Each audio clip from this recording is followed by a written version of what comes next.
Hey yo la Iconic Mafia, ici Starvelous pour votre RDV du dimanche, la iNews Recap qui est conséquente aujourd'hui. On revient sur l'affaire Meghan et Tory, on parle de XXXTentacion, de Drake. Ça y est, vous êtes prêts? On y va alors. Jay-Z disait « Je ne suis pas un businessman, je suis un business mec ». Bah, je pense qu'on ne peut pas mieux définir Travis Scott, qui est une vitrine publicitaire pour un grand nombre de marques en ce moment. McDonald's, Nike, Fortnite ont profité de l'image du rappeur et maintenant c'est PlayStation qui collabore avec Travis Scott en lui attribuant le statut de partenaire créatif stratégique de la PlayStation 5. Un statut autant mis en avant pour la première fois de l'histoire des constructeurs. Il a tout chamboulé cette année, le Travis. Un salaud. L'alliance a commencé par une photo publiée il y a quelques semaines où la Flame avait une manette PS5 sur les genoux. Trop occupé à rager sur lui parce qu'il avait la console bien avant nous tous, fumier. C'est pas sport. Ce dont on ne se doutait pas, c'est qu'il était en train de tourner une nouvelle publicité annonçant la collaboration de PlayStation et Cactus Jack. On y voit notamment des t-shirts Cactus Jack, quelques paires de dunks qui pourraient ressembler à ça de plus près, et Travis Scott en extase devant sa nouvelle PlayStation. Regardez-le pendant qu'on a nos PS4 datant de la préhistoire. Obligé, il joue à Spider-Man. La publicité est d'ailleurs très fortement inspirée d'une célèbre pub de la marque Maxell sortie en 1978, mais vraiment à la seconde près. Un hommage à une marque qu'il a l'air d'apprécier déjà depuis un certain temps. À voir ce que donnera cette fusion sur le temps. Il a déjà posé sa voix sur une nouvelle pub de la console, mais on devrait avoir un max de produits liant les deux univers durant la vie complète de la console. J'imagine pas les recettes sur la PlayStation Cactus Jack si elle sort. Fou. Niveau business, Drake s'en sort pas mal aussi, à commencer par la musique en annonçant la date de sortie de son album pour janvier 2021. Clairement, il ne compte pas briser la chaîne d'au moins un projet par an depuis 2015. Tu m'étonnes qu'il est l'artiste avec le plus de sons dans le top 10 du classement Beatport depuis sa création. Tu m'étonnes, John. Le projet a été teasé avec une vidéo qui a de quoi rendre nostalgique, où il reprend des poses de certaines covers depuis Take Care jusqu'à dévoiler celle de Certified Lover Boy. La publicité est d'ailleurs très fortement inspirée d'une célèbre pub de Jay-Z sortie en 2009. Mais vraiment à la seconde près. Tiens, je t'ai pas déjà dit ça? Ah oui, oui, oui, oui, oui, oui, oui. À côté de tout ça, il a annoncé quelques heures plus tard le lancement d'un studio de production cinématographique nommé El Chico Studio. Un nouveau parfum intitulé Better World Fragrance House, bien trop court le nom je trouve. Et enfin, une collection de vêtements avec Nike, dont le Bombers Rose qu'il porte dans le clip du titre Laugh Now, Cry Later. Les saps se sont écoulés en quelques minutes, il y a même plus de quoi être surpris. Du très lourd en somme, vous l'aurez compris. On lui demandera juste de pas sortir l'album au Nouvel An STP. Le mood SMS à pète de son ex en larmes serait bien trop intense. Déjà qu'on risque de le fêter sur Zoom ou Skype, grosse flemme.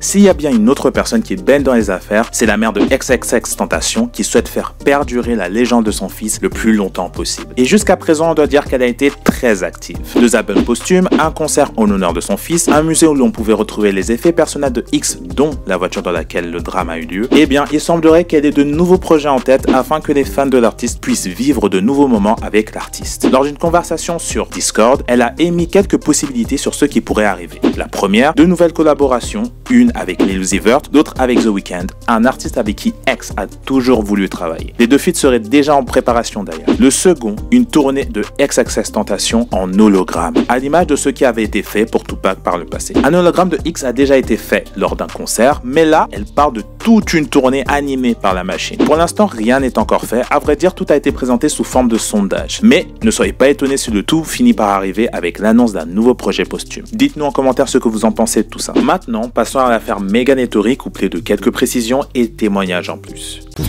Le 11 juillet dernier, Internet apprend que Megan Thee Stallion aurait reçu des balles aux pieds suite à une dispute dans une voiture avec Tory Lanez, Kelsey, la meilleure amie de Megan Thee Stallion, et le garde du corps de Tory Lanez, tandis qu'ils étaient à l'extérieur d'une soirée organisée à Hollywood Hills chez Kylie Jenner. Après quelques heures à croire que Tory Lanez avait défendu les personnes se trouvant dans la voiture en tirant sur des agresseurs tentant de leur faire du mal, il se fait d'ailleurs arrêter le soir même pour détention d'armes illégales, mais c'est tout, aucune autre accusation à son égard. Les jours passent et d'autres bruits de couloir prennent une énorme ampleur avant d'être confirmés par Meghan. Tory Lanez serait en fait l'homme qui aurait tiré sur les pieds de la rappeuse. Une annonce choc, d'autant plus que Tory Lanez était clairement l'homme de l'année grâce à ses Quarantine Radio qui avaient brisé des records sur Instagram. Une révélation de Meghan qui s'est faite par étapes. La première en rassurant ses fans après qu'on ait tous appris la nouvelle. Malheureusement pour elle, une flopée de même se moquant de sa situation, sans compter de commentaires déplacés de Draya Michel où elle dit qu'elle kifferait qu'un homme l'aime tellement qu'il lui tirerait dans les pieds si elle décide de sortir de la voiture. On fait le tour du net.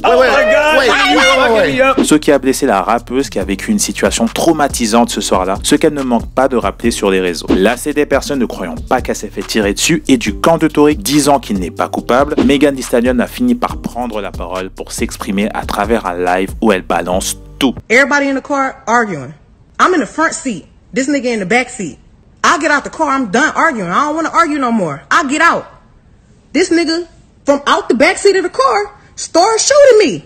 I ain't get cut by no glass, but let me tell you why they saying that. When the police, because the people in the neighborhood, there's a witness. Nigga, I'm scared. Why the fuck would I tell the laws somebody got a gun in this car and this nigga shot me? So I can get shot, you can get shot, she can get shot, he can get shot. I ain't tell the police what happened immediately right then because I didn't want to die. En plus du témoin en question, une expertise hospitalière aurait confirmé que les blessures sur les pieds de Megan ont bien été causées par des balles, selon The Shade Room et Complex Magazine. Retournés par ces déclarations, les artistes hommes comme femmes affichent leur soutien à Megan, allant jusqu'à retirer Tory Lanez de certains projets, comme ça a pu être le cas pour Kehlani où Tory Lanez faisait une apparition, ou encore Jojo qui n'a pas sorti le single prévu avec l'artiste canadien. La possible future première ministre des États-Unis a également affiché son soutien pour Megan. Tout le monde quoi. Sauf Kelsey, la meilleure amie de Megan Thee Stallion qui s'est désabonnée de la page Instagram de la rappeuse. Personne ne sait vraiment pourquoi, surtout qu'elle était présente lors des événements. Oh là là, c'est chelou. 3 mois plus tard, Tory Lanez aussi décide de s'exprimer à sa manière, ce qui ne fait pas particulièrement l'unanimité. D'abord en sortant son album Daystar, le jour de l'anniversaire de sa mère, mais aussi de sa mort. Une sortie qui a beaucoup fait parler, particulièrement car Tory y mentionne pour la première fois, après 3 mois de silence complet, les accusations à son encontre en déclarant dès l'intro qu'il n'a rien fait, qu'il s'agit de mensonges et que c'est illogique qu'aucun tendon ou os du pied de Megan n'ait été touché s'il lui avait vraiment tiré dessus. Il a également confirmé qu'il avait eu une relation avec Megan. Dans la semaine, il a organisé un live sur son Insta pour donner son point de vue sur la situation Megan. La tête sur les épaules, calme, bien que révolté, faisant très attention aux mots qu'il emploie pour qu'ils ne soient pas détournés, Tory nous a servi 30 minutes de live où il dit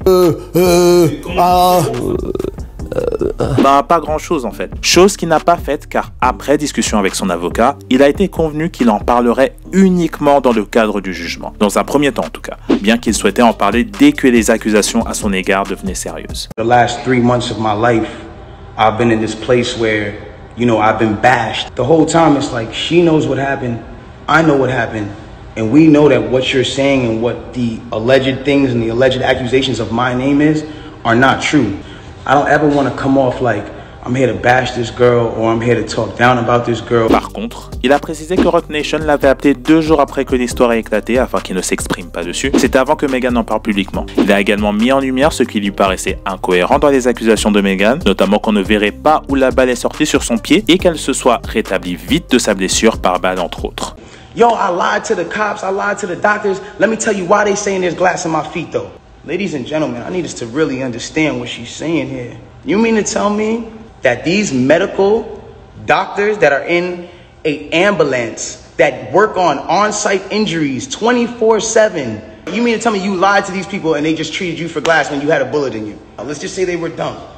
You mean to tell me that the cops who were called found that same Suburban and found a gun in it, see you leaking and didn't check you for bullet wounds? Plus quelques plaintes vis-à-vis de l'industrie qu'il a mis de côté sans avoir sa version des faits ou un quelconque jugement, le fait qu'elle allait reprendre les Quarantine Radio et un hommage au Nigeria qui vit des événements catastrophiques actuellement, tout comme une bonne partie de l'Afrique. Toutefois, il se pourrait que la version que Tory Lanez cache pour l'instant ait été révélée par une personne se désignant comme son garde du corps. Dans un audio partagé par DJ Academics, le garde du corps a déclaré qu'il était à l'extérieur de la voiture tandis que son arme était à l'intérieur. Everybody was in the car, then Tory walked in. They all drunk already. I'm outside. My weapon is in the car.